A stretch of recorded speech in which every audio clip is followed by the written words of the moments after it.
estét kívánok!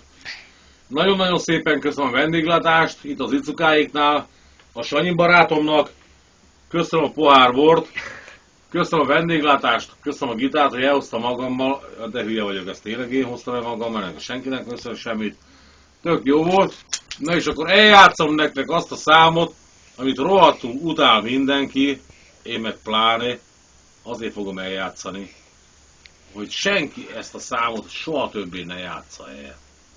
Mert annyira elegem van belőle, és ne szórakozzá, öcsém! Ne szórakozzá! Bald meg! Széttöröm a gitárt a picsába! Most kapcsolt ki. Ez direkt volt.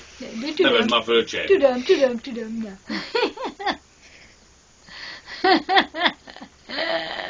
Fogd meg, légy szíves, apa.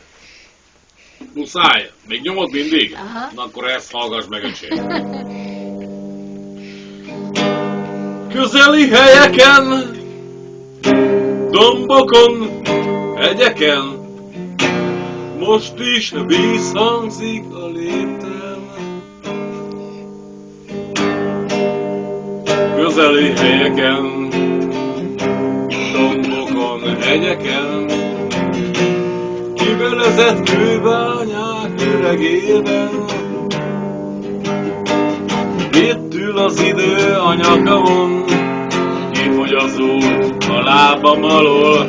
Én akkor is megyek, ha nem akarok, ha nem kísér senki utamon. Arcom mossa eső, szárítja a szél, az ember mindig jobbat remél. Borból lettem, s borral leszek, félek, hogy a ködbe veszek.